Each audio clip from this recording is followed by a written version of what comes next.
All right, I have no idea how this is going to look because I'm still not really used to working at 20 millimeters, and the lens is kind of going past my arm, and 20 millimeters is a little distorted, and I'm used to working at 28, so I'm still kind of getting a handle on this. So who knows? I'm experimenting. I wanted to talk about my next project and what I want to do, what I've been thinking of, how I'm going to approach sharing it with people, because, you know, it's interesting when you're working on a film or a play or something like that. You don't want to share too much because then when people see the finished work, you kind of ruined it for them, you know? So I thought about what I'm going to do. So I am working on a new film, and the working title is Disposable. And it's a really profound story for me. And I was actually talking to my friend Noelle. Shout out to Noelle, I know she's watching. I was talking to her about it the other day, and I realized while we were talking that the subject that I was writing about, and you know, the story is so much deeper than what I actually thought it was originally. Yeah, it's like, it's a metaphor. Well, it's not really a metaphor. I mean, it's a very tangible thing, but it's also a metaphor for everything in life, literally. Like literally, it's about life, and it covers every part of life. By the way, I'm using my Zoom H1N recorder right now because I think it sounds better than the Hollyland Lark Max that I use, which I like, but I don't know. I kind of like the way this sounds better. They both kind of look like shit, but that's okay because this is a YouTube video and I don't really care. So yeah, I mean, like, you know, Disposable is a story about dedicating your life to something for many, many years, like literally decades, you know, like your entire adult life pretty much. And realizing that after all of it, that just like anything else in life, it's pretty much disposable, you know?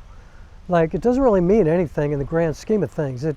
It's kind of a humbling perspective because you realize that, you know, I always say that I consider myself like a speck of sand in this ocean of humanity that we live in, and I'm just a small part of it, like everybody. You know, we're all just tiny little parts of this life, this world that we share. And but it's deep when you kind of break it down and you think about, you know, we all choose what path to take in our life. You know, we choose careers, we choose family, we choose, you know, my father, when I was a little kid, said to me, you only have two choices in life, what you do and who you're with. So choose wisely. And that's such a true statement. But even if you choose wisely, at the end of it all, what does it really matter? You know, I think this is why people find having children so important, because you could pass along what you did for the first generation. You know what I mean? Like for your generation, if you have children, you pass it along. Now, I don't have kids, and that was a choice. And I kind of chose that when I was like a teenager. I said, I'm not going to have kids. And I think part of it is that I was adopted. And, you know, I always felt like if I do have kids, I'm just going to go get somebody out of foster care and adopt them, because growing up in the system is no way to grow up. But I also made a choice that, you know, I wanted my career to come first. That was going to be my life, you know. And I sometimes regret that, because even though I'm an artist and I do have things that are documented, I have scripts, I have videos, I have, you know, stuff that, you know, can, for as long as technology is alive, will live on. But as time goes by, if I don't have kids, who's going to really care? You know what I mean? Like, unless I am some kind of historic figure, you know, unless I'm like John Coltrane or Beethoven or Stevie Wonder, you know, or somebody like that, like, unless I'm, you know, Frederick Douglass, like, just things are going to be passed down from generation to generation, you know, my stuff is going to slowly just fade away. Like the timeline of life. It's like social media has become kind of a metaphor for life, because it just scrolls down and it gets further and further away from today, from this exact moment. And so my movie that I'm working on now is kind of based on that timeline, and based on how, as time goes by, your life and what you did and what you accomplished and what you experienced means less and less as time goes by. But that could be said for anything. You know, it's like great athletes from the 60s or the 70s. You know, like, there's not real video of them. Like, you can't really prove it. You know what I mean? And so it doesn't really matter that Oscar Robertson was a great basketball player, or Wilt Chamberlain, or Bill Russell, or all these legendary names. You know, if you're a New Yorker, like, you know, Mickey Mantle, Willis Reed, you know, like, you don't see what we see today. Like, you could see videos of LeBron James and Michael Jordan, you know, like, you could see videos of them every day. But it also takes away some of the magic, I think, you know? And also then AI takes away some of the magic too, because then who knows what's really, like, you can kind of create things too.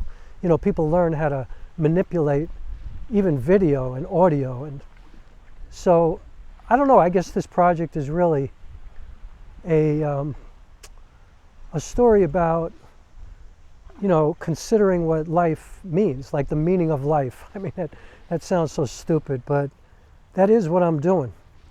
And so I think what I'm going to do too is I finally figured out how to go about using my Patreon page. My Patreon site, what I'm going to do is I am going to share my whole process of making this story. And, you know, writing the script is probably going to take me a year. The whole process is probably going to take me at least 2 years, maybe more, maybe a little less. I have no idea until I really get into it deeper. But what I am going to do is I'm going to share this with my paying Patreon members. I'm going to share, you know, my script writing and the thought process behind everything and how I see myself shooting, stuff like that, right up until the end. But I'm not going to ruin it for my Patreon members, because if I shared everything, it would ruin the movie for them. And so I think what I'm going to do is I'm going to share each step as explanation, you know what I mean? Like, kind of like a class, without talking about the literal parts of it, you know? I'm going to give like synopsis more than the literal what's going to happen, you know? I might share character names if I create characters, you know, I might share some specifics, but not all of them, as to not ruin stuff. So if you want to, you know, have some insight into how I create my work, which is by myself, it's going to be another solo film. And it's going to be a film because it's really about how I have come to the conclusion that I might very well never do theater again. But it's for a very, you know, like a very specific reason, and it's very intentional on my part. Like, nobody can put me out of theater. If I don't do theater anymore, it's going to be because I decided to not do it anymore. And I'm going to have some damn good reasons, because theater has been my whole life. You know, theater is the thing that kind of brought me to the epiphany of why I was born. You know, why I'm on this earth was literally what I realized the first time I got on stage doing theater. After being in music for many, many years, I got on stage working on a monologue for the first time in front of people, and I literally had a feeling in my body that was like, whoa, this is why I was born. Like, this moment right here is why I was born. And the beautiful thing about theater is that it's immediate, and it's right now, and it's got to feel like it's never happened before. And, you know, you share this thing with an audience live, and you're both experiencing something that nobody else is ever going to get to experience. People can talk about it. You know, I could do that same play over and over again, 8 shows a week for, you know, for years, but no performance is ever going to be like any other performance. Like, every performance is completely unique. That's what theater is. That's the foundation of theater. It's this immediacy, you know. It's in person. It's real. It's tangible. It's tactile. It's the only, you know, in my opinion, it's like, other than, you know, relationships and, your day-to-day life. It's the only kind of art form that is actually just like life.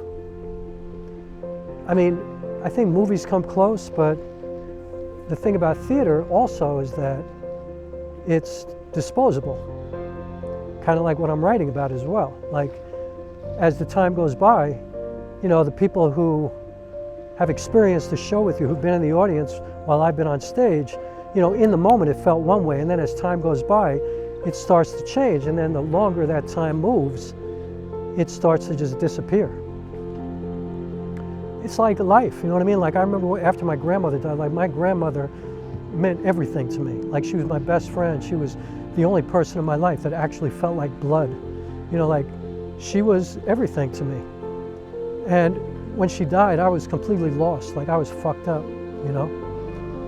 But I also remember about 15 years after she died, I got really upset because there was a day where I could not picture what she looked like in my head. Like, you know, obviously, generally, I knew what she looked like, and if she showed up, I would know it was her, but, you know, which couldn't happen because she was dead. But I could not put her face together in my head, and I started to forget, and I started to realize that I wasn't feeling as bad about the loss anymore, and that crushed my soul.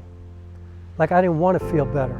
I didn't want to forget. I didn't want to have it be different. You know, I didn't want it to change. And that's theater. You know, you can go to a show that affects you in such a profound way that you think it changes your life. But, you know, that's life. That's theater. It's disposable. Everything is disposable. You know, people die. It hurts like hell when they die. You know, you lose, you know, relationship splits up. It hurts like hell when it happens. You lose your job. You have some kind of euphoria when, you know, like, you have something happen in your life that is like the greatest moment ever, you know, something that you think you're never going to forget, but you will forget. You will forget what you felt like in that moment, you know. You might think you'll never forget, but you're going to forget. And so that's what disposable is about, roughly.